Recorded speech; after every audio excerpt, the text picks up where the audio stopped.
From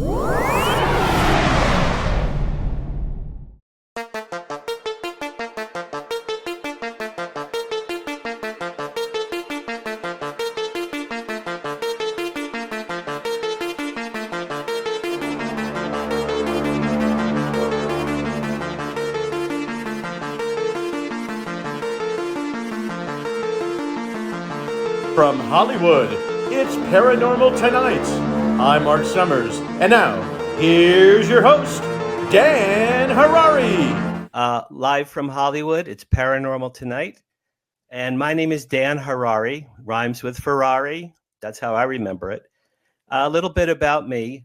I've been a Hollywood publicist for just over 40 years, and I'm the author of 2 books. You can see them to my right over here, Flirting with Fame, which is about my Hollywood and show business career.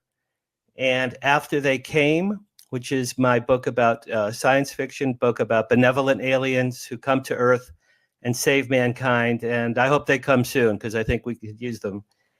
I'm also the chairman and the co-founder of the Hollywood Disclosure Alliance, which is a new group based in Los Angeles that brings together Hollywood storytellers with UAP researchers and experiencers. I've been very proud to have co-created that new project. I'm broadcasting to you tonight live, actually from my office, Asbury PR agency office, Beverly Hills, California. Okay, so I know I lied in the title of my show. It's not exactly Hollywood, but you know, Beverly Hills, right? Pretty close, okay? So give me a break on that one. Before I start tonight's show, bring in my first guest, I'd like to thank a few special people. First, thank you very much, Margie Kay, the owner of the UnX Network, and my producer, Race Hobbs, for giving me this amazing opportunity. I'm very grateful. I really appreciate it. Thank you. Thank you, my friend Kurt Doty, for designing my show logo and the opening video montage you just saw. Thank you to my friend Mark Summers for that voiceover introduction. I actually met Mark Summers on the very third day I was in LA ever, October 1980. The third day I ever was here, and we've been friends for ever since then. And finally, I want to thank my daughter, Anjali. I know you're listening and watching. Anjali, you're the light of my life, and I love you. Thank you for everything you do to help your old father. Tonight, I'm thrilled to introduce my very first guest ever on this podcast, actress Dee Wallace. Dee and I have been friends for well over 30 years. She has starred in almost 300 films and TV shows during her very successful show business career. We all remember her, of course, as Mary, the mother in E.T., as TV reporter Karen White in The Howling, which I just watched the other night for the third time, and I absolutely love that movie, and as Donna Trenton in the scary film Cujo. Dee is also the author of 7 books, including one called Born, which you can see to my right here. And we'll be talking about that book a little bit later. And Dee also offers her clients private healing sessions and has spoken at live events around the world on the topic of conscious creation, which we'll be discussing soon as well. So, okay, Race, let's bring in Dee Wallace, one of my all-time favorite people on the planet. Hey, Dee, how are you? Hi, Handsome. I'm so excited to be your first guest. I know. Go gentle. Please go gentle. Look, we go back so far. I've got so much dirt on you that... Oh, my God, please. My daughter's watching, so let's be careful here. Probably mine, too. So I hope so, too. Well, thank you so much, Dee, for doing this for me. I really appreciate it. There's so many... I don't know if you could see all the comments we're getting, but people all over are saying, yay, Dee is here. So cool. Thank you. Someone says I had a childhood crush on Dee back in the 80s, so that's so cool. Yeah, it was that leopard dress from E.T. Oh yeah, yeah. How about the Howling with your little nighties that you're wearing in there? Yeah, that's true. Not very sexy, but it worked. Hey, it worked for me, Dee. All right. Okay, well, that's spill the tea, Dee. That's funny. Very funny. All right, so Dee, I have 10 questions for you. I've put a lot of thought into these. I'm going to read them because I don't have any memory left anymore. And let's get through these and let's have some fun. So, okay. Here's number 1. I know you're about to celebrate your 300th film or TV show appearance any minute now. So congratulations. That's an incredible milestone, 300. Indeed. All the years I've known you, we've never discussed E.T. really, Dee. So how did you get the part in E.T.? Any funny stories behind the scenes? I know you told Drew Barrymore that E.T. caught fire once and Steven jumped on him to put E.T. to That's fire. true. And everybody froze, and the leader threw himself. It was just a tiny little one, you know, nobody was really hurt, but everybody froze, and Steven just threw himself on top of it and put it out. I would do anything. If anyone had a home video camera for that, boy, that would be valuable. Yeah, I wish I could make a lot of money on that now. I know. All right, but so you know how I got the part is a Hollywood story in itself. I auditioned for used cars and didn't get it, but Steven works very far ahead. He's always working, sometimes years ahead. And E.T. was already in his consciousness, and this is a story I got. He knew that he wanted all the adults in E.T. that were seen to be childlike and vulnerable. So he just saved that role for me. And when it came along, they called and offered it to me, which, as you know, doesn't happen very often. And it's a real Hollywood story in itself. Huh? That's great. I never told you this, and this might blow your mind. All right. I worked at Columbia Pictures in New York City in 1980 in the PR department. And the first thing I had to do there was the movie Used Cars, which you did not appear in. Yeah. I had to promote used cars in New York City. My boss brought in a bag of dipsticks and spark plugs and engine parts, all covered in grease and oil.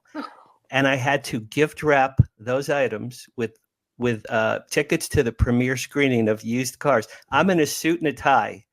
Having commuted from New Jersey on a bus, and I'm gift wrapping used car parts to critics in Manhattan.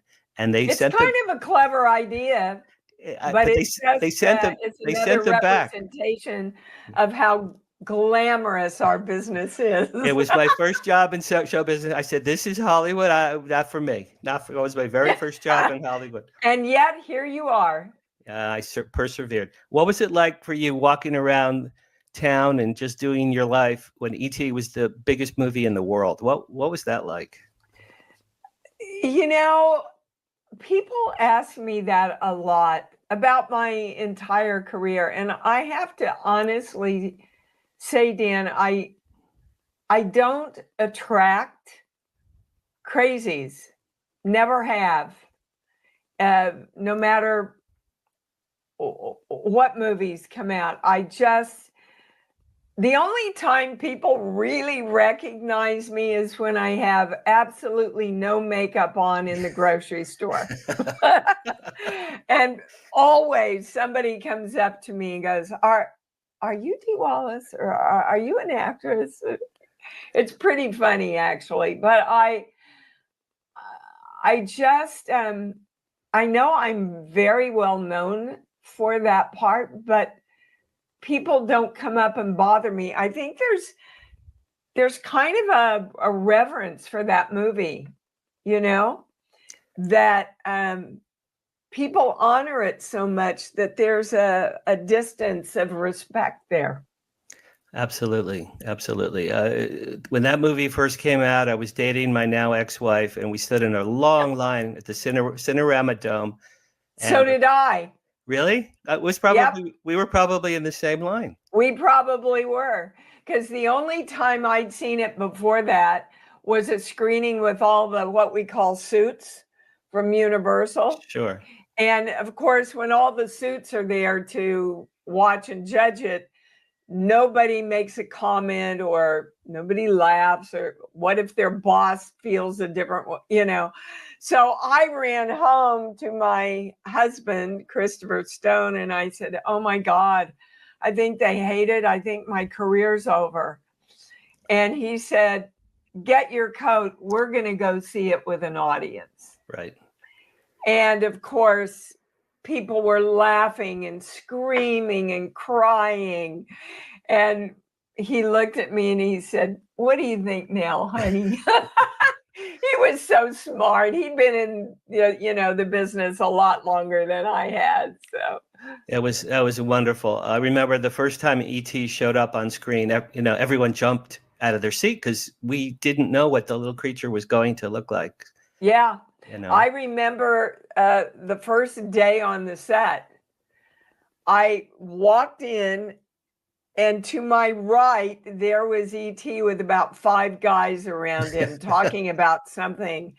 And I stopped in my tracks, Dan, when I saw, and I walked over, and it was like he was real. Wow. It was like I always felt like I was acting with another person, and that's no BS. I believe you. It was wonderful. What a wonderful film that was. Thank you. Okay. Now, moving on. I recently I recently created the Hollywood Disclosure Alliance, and I know that I've asked you to join. Thank you. You're one of our members. We have about 100 members around the world now. And awesome. The HDA is bringing together Hollywood storytellers with UAP and ET experiencers and researchers. So I have to ask you this question, which I've never asked you, but have you ever seen a UFO, or what do you think about extraterrestrial life? And do you know about what's going on in Congress lately? Do you think that they will provide disclosure to the world anytime soon? Well, those are 3 very loaded questions. However you want to answer. I have never had an experience with a UFO, but I'm a channel. I'm a clairaudient channel, and I used to work a lot with Dolores Cannon, and she and I would trade information that we received about extraterrestrials. And I love that you have the same take on, Hollywood loves to portray them as these scary creatures who are here to take us over. And it's really the opposite. Stephen really got it right. They're friendly, they're kind, they're here to help us, to guide us, and they have strict rules that they can't interfere with our own creation. I think that's great. So I think that's a wonderful, healthier concept of extraterrestrials. And truthfully, God knows what Congress is going to do about anything. I don't think they know. But we already know. I mean, there's already been proof. We know that. Right. We know that there's been sightings.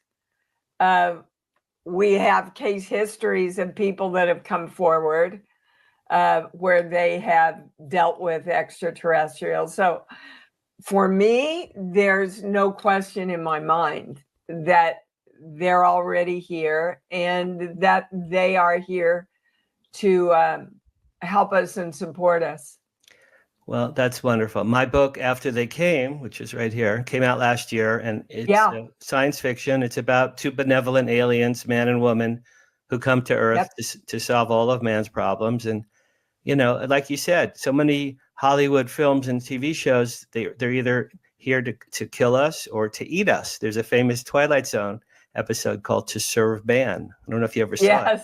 But don't get on the ship. It's a cookbook. Do you remember that? It was called, I do. Actually, we watch a lot of the old Twilight Zones, and we saw that one about a month ago. Yeah, it was one of the best episodes ever. Yeah, it is. It's great. Okay, number 3. We're moving right along here. How did you meet your late husband, Christopher Stone? on this TV show Chips / what was it like working with him on the Howling?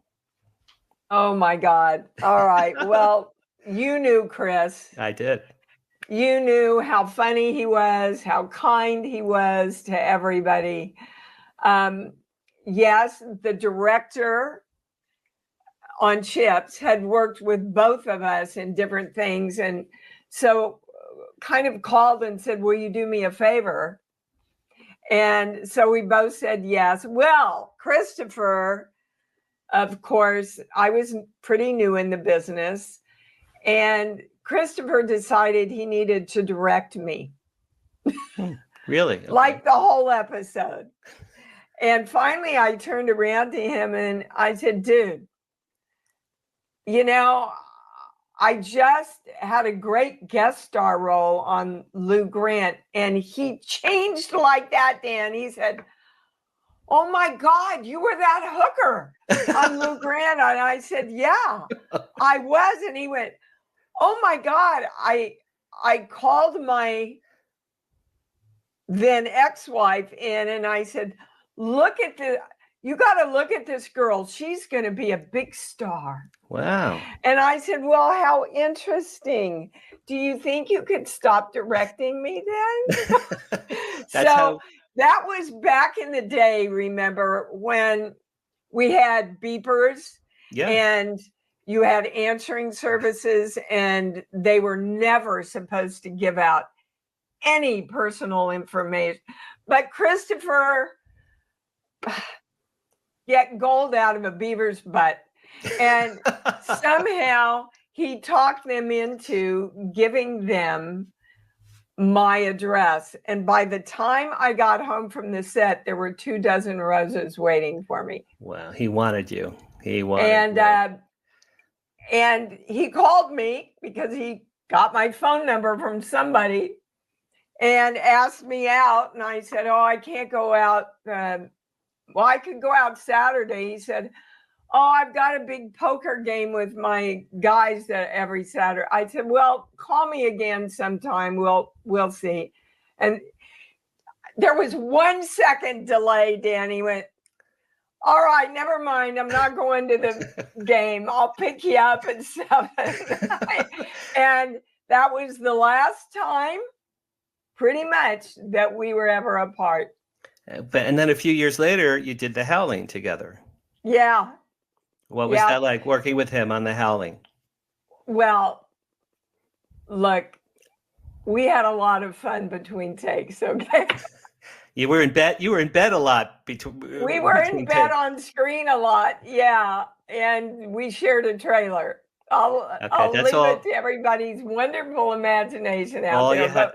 We had a ball anytime we worked together. Oh, one of my prettier pictures from the Howling. That movie is so hot. That picture is so hot. I love that picture. Oh, you are so sick, Dan. You're sick, dude. I know. But, you know, when I did that scene, Joe Dante, our wonderful director, said to me, well, I don't want you to strip your voice or anything, Dee. We'll lay in the scream. And I went, well, give me a shot at it.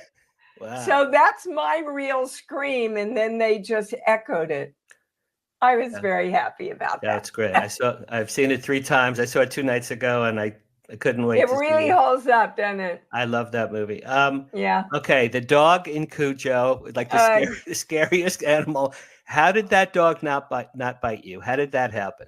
Okay, first of all, there were 13 dogs that played Cujo. Really? And they were all trained to go after toys.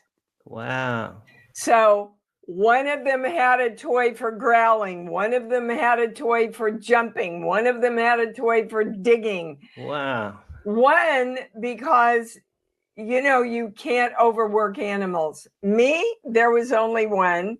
Of me. You could overwork me. Cujo was absolutely the hardest thing I've ever done in my life. Wow. In my life, not just my career.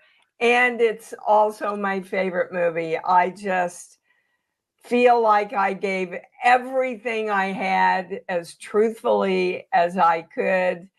got hurt a lot on it.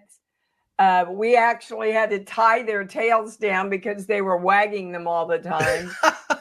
And, to get the foam, of course, it was fake blood, but then they would whip egg whites. They'd whip them up, and the camera would have to be rolling, and we'd all have to be ready, because as soon as they put the egg whites on, the trainer would have to give them their command. Otherwise, they'd lick all the egg whites off.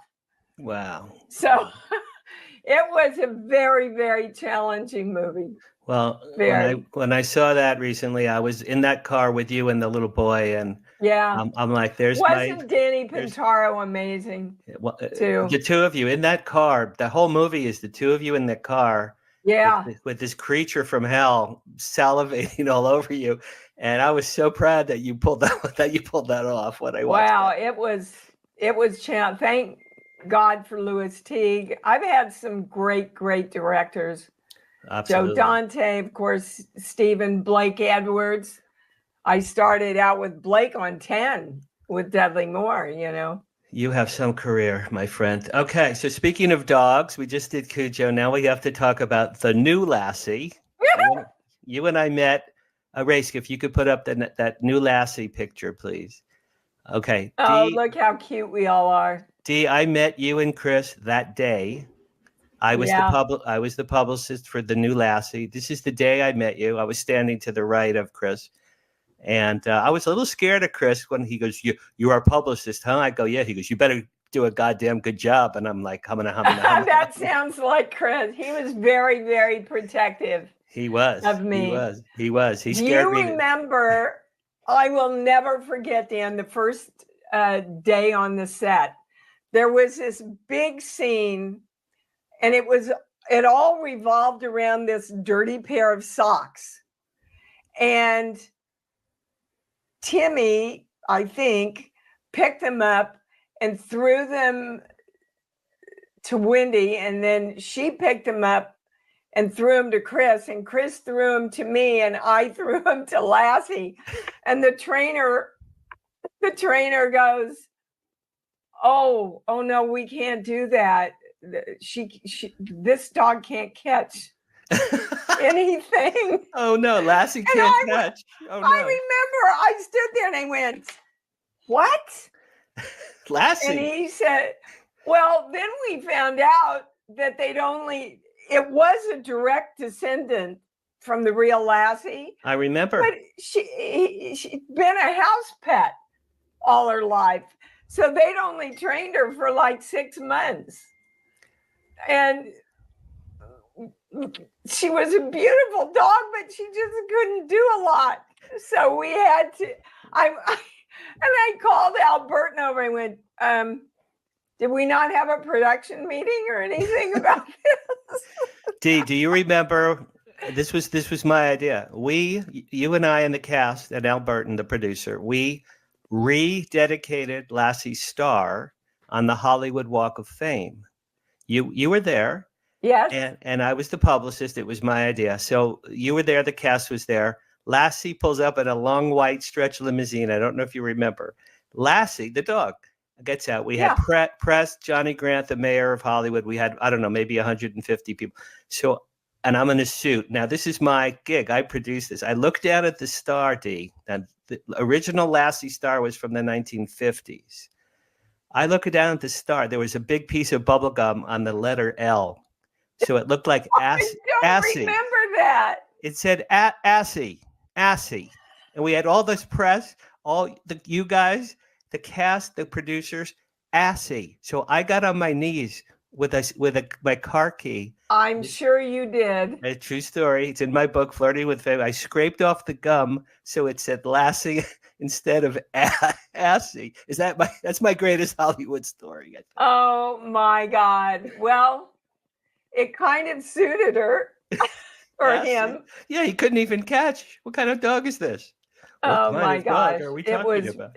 And the next episode, remember, was with the basketball and shoot. Oh no, you can't bounce the basketball around Lassie. So we would have to shoot Lassie like she was in the scene before we did any of the scene. It was funny. We had mentally challenged Lassie. That should have been the name of the show.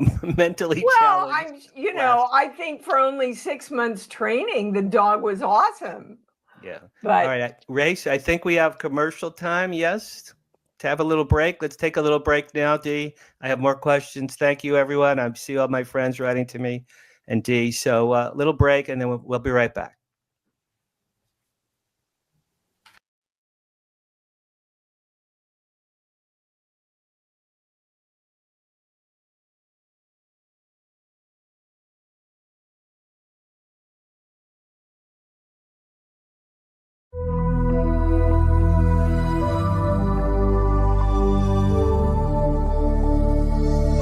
Are we alone in the universe? The most important question facing humanity is on the verge of being settled once and for all. The Mutual UFO Network has been at the forefront of this journey for nearly 50 years. Our members worldwide are dedicated to the research, documentation, and awareness that will shape the future of humanity. Won't you join us?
Okay, everybody, we're back from our little break, and let's get Dee back on there, unless she ran away and fled for her life. Oh, there she is. Hi, Dee.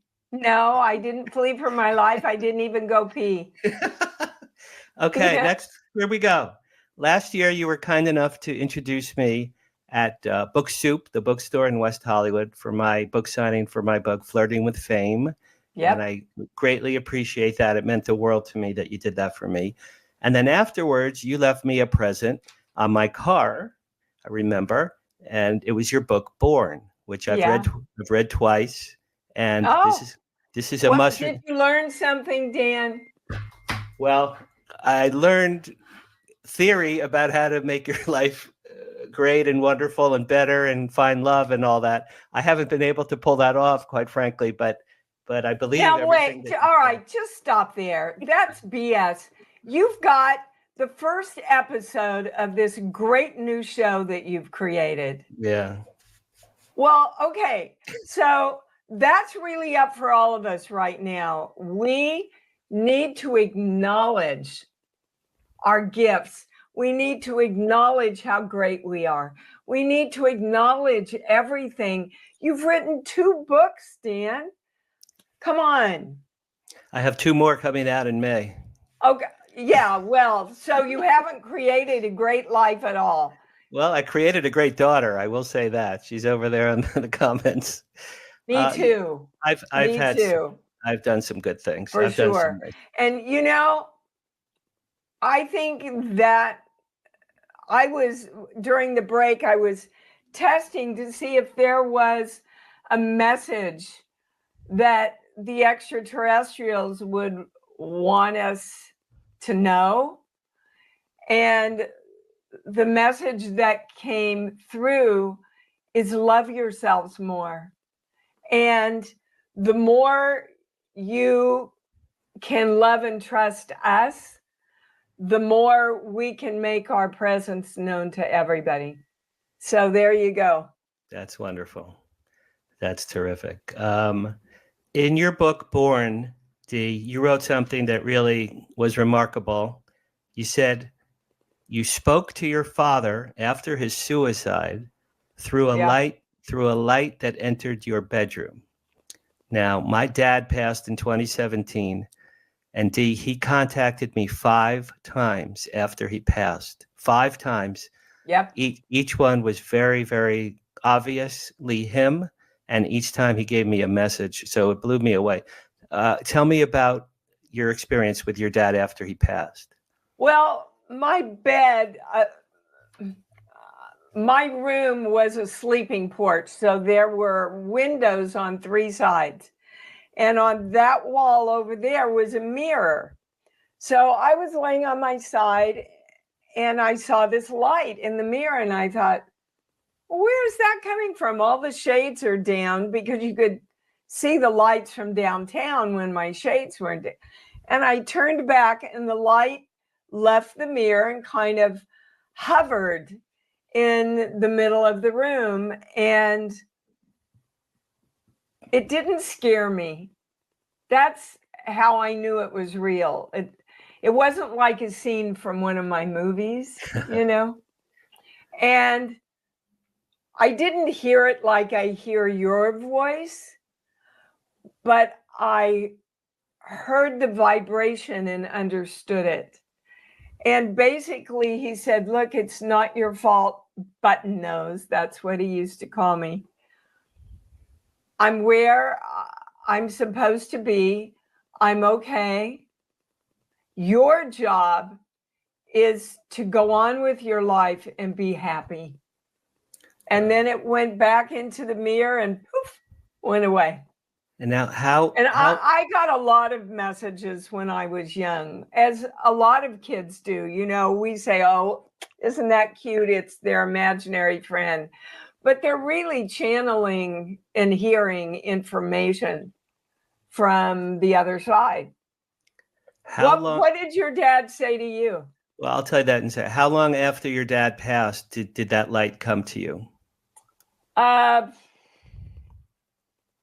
2 nights, I think. A few nights? 2 or 3 nights. Okay. My dad passed on a Monday morning. That Friday, I had to go to Silicon Valley for a client. That Friday night, I was in a hotel in Silicon Valley sleeping, 3 a.m., fast asleep. From underneath my bed, I heard, as loud as I'm talking right now, Danny, Jeannie changed my will. Now, my father's wife was Jeannie, his second wife. And that was my father's voice. My mattress shook. It vibrated. I got out of bed and I looked under the bed to see if my father was under the bed. Yeah, I believe that. Danny, Jeannie changed my will that loud. I called my brothers. We called a lawyer. Long story short, my stepmother changed my father's will. Nobody knew. My father had Alzheimer's at the end. Nobody knew until he told me after he passed 4 days later. So there's stuff that happens on the other side, man. I know it. Oh, absolutely. And I can tell you all the stuff that we carry on this plane, they just let go of. It's just love. It's just understanding. It's just kindness. All the petty stuff that we worry about, gone. It's just gone from the other side. That's very interesting that he gave you that information. Yeah. And then a few days later, he turned on the light in the middle of the night. And then a few days later, he played with my little drum set, played the cymbals in my little drum set. Wow. I've seen him. You know, after Christopher died, years later, I was getting ready to get remarried here at the house. And I looked up and I said, Chris, just give me a sign that this is okay with you. And do you know, every clock in my house stopped at 4. Wow. Really? Every clock stopped at 4 p.m. And that's when I was supposed to walk out to get married in my backyard. Wow, he was there.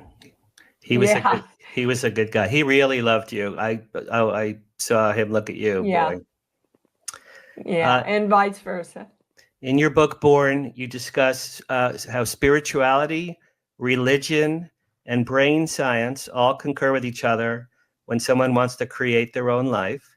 Yep. And then you say love is very important to get what we want. So what do you mean when you say everyone should have a love affair with the universe? What I mean is most of the time when we want to create something that we don't have, we don't like it. Like if you don't have enough money, you don't like money because you don't have it. When you're looking for a relationship, usually we're going, I don't want a relationship like my mom and dad or the asshole I was with 2 years ago. So what that means is whatever you want, love it more. And the biggest, oh, I love you too, baby. The biggest thing we can do with our lives is to love ourselves unconditionally. And we are always taught the opposite of that, Dan. We're taught that we're full of ourselves and God won't like us and other people will judge us if we love ourselves. And I'm telling you, it's the secret to creating anything that you want in this life. Love yourself enough to give yourself what you want. And, sir, acknowledge how great you are. I like to see my life like how Woody Allen once described it. Woody Allen once said, I don't see life as a glass half empty or half full. I see life as a glass half full of poison. So that's the Jewish East Coast guilt and lack of self-confidence. But, a glass half full of poison. So okay, well, I'm just saying you're the only one in charge that can rewrite that. I know. Boy, listen, I've been working on it for 67 years, my friend. Born is literally the formula for creating and manifesting anything you want. And once you know the formula, it applies to absolutely everything you want to create. I created my daughter that way. 6 specialists told me I would never have a baby. I said, thanks for sharing. God and I have a different plan. She's 35 now and just brought my first grandson into the world. I know. I created ET that way. I have clients, just finished working with a client who had stage 4 cancer, who's cancer-free now. Wow. But we have to accept our power in that creation process. We want to give it to the rabbi or the preacher or the guide or the angels or the doctor or, and they can all be a part of the creation, but we have to know what we want and we have to commit to it and we have to feel love around it. And then the universe has a love affair with us. That's terrific. I kind of got on my Baptist preacher thing there, didn't I? No, that's great. I loved every minute of that. You call yourself a clairaudient. So what is a clairaudient? It means you hear. I hear the messages. I hear the guidance. I like somebody in a private session can call and go, okay, I've been trying to create this. I don't know. I think I want it. And I can tell everybody, this is a real quick way that you can get clarity. Think about what it is you want to create. And then go back to your childhood and write down everything you were taught, either verbally or what your parents modeled in front of you. And write down every message you got. And you'll see what you have to rewrite and redirect in order to create it, what you want. For example, and I adore my grandma. She really raised me because we were very poor, and mom had to work all the time. But I remember my grandmother saying, they're the rich people. We're the good people. Wow. In other words, if you have money, you can't be a good person. Right. And so cut to when I'm 32 years old and just starred in the biggest blockbuster of all time, made more money than my mom and dad made in 10 years. And I went, oh my God, I'm one of them. Wow. And it took me a year and a half to really embrace and stand back and go, wait a minute, that's not my belief. That's her belief. And I don't believe that anymore. Wow. When you hear from whoever or whatever you're hearing, is it, I've heard maybe 5 times in my life, a voice talk into my right ear, like there's a person next to me. Oh, it's only happened 5 times, but I hear it externally going into my ear. When you hear from the universe, do you hear a voice, or do you have a thought, or how does that work? No, it's more like an energetic hit, but it's definite information. Like today I was doing a private session. I do probably 4 a day. Wow. And I heard right away, this goes back to her mom, and it started around 3 years old. And then I heard the word dance. And I said to her, okay, around what we were working on, I said, what does dance have to do with this? And maybe your mom, when you were a little, she broke out into tears. She said, oh my God, Dee, I don't believe you said that. When I was a little girl, I wanted to dance. I wanted to take dance lessons like my best friend. And my mother said, no, you're not going to spend time doing foolish things like that. You study hard so you can make something out of yourself.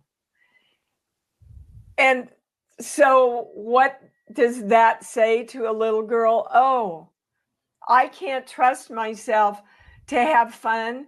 I can't trust myself to follow my instincts, to follow my desires. And then she's wondering why she wants to write now and she can't write. She said, I know I want to write. I know it gives me joy, and I just can't do it. Why can't I? Well, because her little girl and our little kids are running the show, Dan. They are. I know. They're trying to keep us safe. I know. Her little girl is saying, don't trust yourself. Don't trust yourself. If it's not hard and you're not struggling, you shouldn't be doing it. Now, how many of us bought into that? I did. Wow. Okay, let's lighten up the mood here a little bit. Hey. Okay. According to Wikipedia, your first credited film role was in 1975 in the movie The Stepford Wives. Is that correct? Sounds right. Yep. So, Dee, are you aware that next year it'll be the 50th anniversary of your career in show business? Next year, 50 years. No wonder I'm tired. You've been working for 50 years, my friend. My publicist, Harlan, great guy. Harlan, beautiful. And by the way, he did send me all the stuff. It went to spam. No, I know I he need did. to tell you that. I know he said it. Oh, okay. I'm either old or iconic, and I choose the second one. Oh, absolutely. You But are. He told me last year, that I was close to my 300th film credit, Right. film TV credit, Right. which was more than any other living actor. I don't know if that's true, Dan, but I'm owning it. I'm owning it, baby. And I've got 3 films coming out. I've got 2 films booked to be shot this year so far.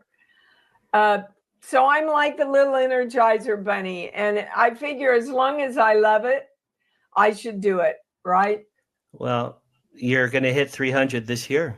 It's going to happen this year. That's Mazel Tov, as they say in France. Thank you. Okay, so you've met or worked with everyone in show business.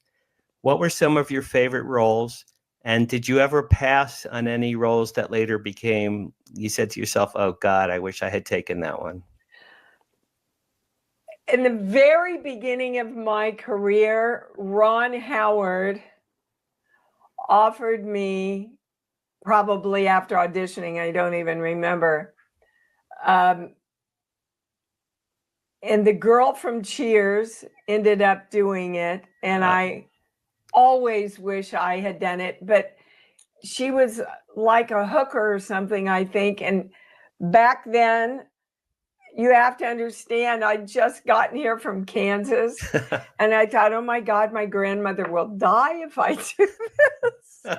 So I passed on that. There were a lot of roles. Do you remember the movie of the week, Adam, about the little boy that was abducted? Yes, I do, of course. Because I was finishing his father, John movie Walsh. of the week with Dom DeLuise, and it overlapped one day and they wouldn't let me out. Oh, wow. And I lost that. One of my favorite roles, other than Cujo and the Howling and E.T. and all that, was a movie of the week called The Texas Cadet Murders. And I only had 2 scenes. And I remember my agent at the time said, well, you have an offer to do this, but I think you should pass. I said, well, let me read it. I called him back and I said, how much do I have to pay them to do this role? Wow. He said, you want to do 2 scenes? I said, did you read them? Long pause. Well, no, I said, yeah, there's 2 scenes. Read the scenes. Wow. One of them was a 5-minute scene where these 2 policemen come in and tell me that my daughter's body had been found. Wow. See, here come the tears. Just thinking about it. Right. And I closed the script and I said, I can't even read this again. I can't learn the lines until I'm getting ready to go do this, because the minute I read it, I was right there. I thought, oh my God, if I ever have a daughter and that would ever, what would I do? And that, it was one of the highlights of my career for me, doing that little, everybody run out and see if you can find it. What's it called? Tell us again, the title. The Texas Cadet Murders. Okay. That's a must watch. Okay. Well, speaking of speaking of daughters, you and I both have a daughter. Gabrielle is a best-selling author. I understand. I don't think I've met her. Maybe I met her when she was very, very small. But you did. You met her on Lassie. I think so. She came down every day, Dan, and we would get in that little golf cart. Yeah. And the first thing she would say is, "Mommy, see big fish." Well, she that's loved Jaws. going to Jaws and seeing that fish come out. Wow. So that's so lovely. Crazy. She was so little. That's great. Yeah. So she just had little baby Stone. How is Stone doing? Stone is fabulous and just laughing and giggling in a pure joy. So what's it like? And Gabrielle's book is Eat, Pray, #FML. I told my daughter she needs to read that book. Oh, it's brilliant. It's helping so many people in relationships. She and I are actually going to do a webinar together about relationships in February. I'm really excited about it. Oh, that's wonderful. That's really great. I know that you teach people how to manifest goodness in their lives, and certainly you've done that with your career and with your daughter. Have some of your clients had some good success stories manifesting things? Oh, absolutely. Like health and curing themselves of cancer. That's pretty big thing. That's a pretty But big yeah, one. I have a lot of people that have started businesses that they've been thinking about for 10 or 15 years. I have a lot of clients that have created really beautiful relationships in their life. The thing about relationships, Dan, is most of us are looking for a significant relationship to complete who we are. And that's not how it works. You want to be complete in yourself and then find someone who is complete in themselves, Right. their self.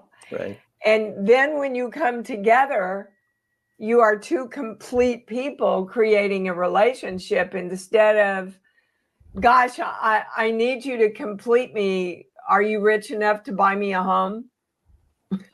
Right. It's a whole different perspective on why you want to create something.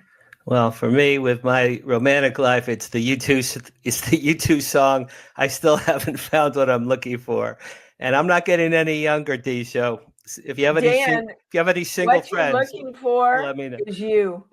Well, maybe so. That could be. All right, I'll give you a free session. How's that? That would be great. I'll be right over. Okay. I was at your house in the 80s, and you and I did something with People magazine.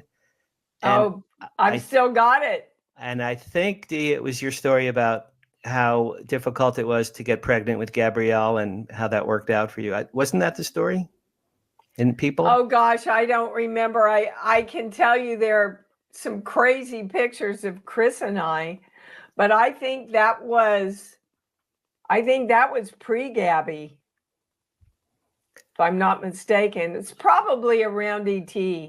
Well, I met you in 89. When was Gabby born? 88. So maybe it was. Yeah, I met you in 89. So yeah, it was. It was about your pregnancy situation. Well, I'm not pregnant there. No, you look damn good. That was at Monsterpalooza last year. Yeah. And it was. Now I had the crazy beard, and you looked at me, Dee, and like you're thinking, who is this weirdo stalker? I go, Dee, it's Dan. She goes, oh my gosh, we hadn't seen each other in a few years. Yeah. So, yeah, that's our little reunion. Made me very happy. Me too. I can't thank you enough for doing this for me tonight. It was such a joy for me, Dan. It means so much. All my friends are like, Dee, tell Dee we love her, and everyone loves you. I love you. You're universally beloved in Hollywood. My daughter wants to know, how was your first live from Hollywood? It's Paranormal Tonight experience. So much fun. I can't believe it's been an hour already. I know. It went really fast. So much more to talk about. I'll be over for the session and we'll talk about the real stuff. Okay. And you call me. I mean that. That's very sweet. So if people want to get in touch, do they go to imdeewallace.com? Yep. That's my website. I'm all over social, Instagram and all that stuff. You can find me everywhere. But my website, especially if you want to know more about the healing stuff, I am DeeWallace.com. You are. Yes, you are. Any plugs for any live appearances or films, TV shows coming up that we'll see on TV? Well, not on TV. I've got a lot of films, 3 films coming out, and 2 more that I'm scheduled to shoot already on the books. And lots of conventions, guys. I think a week from this weekend, I'm going to be in Albuquerque. Are you going at the horror convention there? Will you So be come at, see me. Got a lot of great stuff. will you be at Monsterpalooza this year? I don't know yet. I haven't gotten my schedule for the year yet. Okay. Well, we'll all keep tabs on you on your website. And thank you again. And I think we have to wrap up. We love you. We miss you. I'll give you a call privately. And thank you for doing Please this for do. me. Thank you for doing this for me. I can't So thank you much enough. love to you, Dan. Thank you. And everybody out there. Happy New Year. Happy New Year to you. Thanks. Tell Gabrielle I said hello, please. I will. Okay. Thank you. Thank you, everybody, for tuning in tonight on the very, very first episode, live from Hollywood. It's Paranormal Tonight. I'm Dan Harary. That was my girlfriend in my next life, Dee Wallace. And thank you for your questions over here. I didn't have time for questions, really. But next time I will go out of my way to try to work some of these questions. And thank you, everybody, for watching and writing in the comments. Next week, my guest will be Stephen Bassett. Steve is my partner in the Hollywood Disclosure Alliance. He's been a UFO disclosure advocate for 35 years in Washington, D.C., and he's going to tell us what's going on in Congress with Chuck Schumer and Tim Burchett and the disclosure movement. So please tune in next Thursday, the 18th, 10 p.m. Pacific, 1 a.m. Eastern, for myself and Stephen Bassett. And you can reach me at danhararyauthor.com and hollywooddisclosurealliance.org. Thank you, everyone, and I'll see you next week. Thank you very much.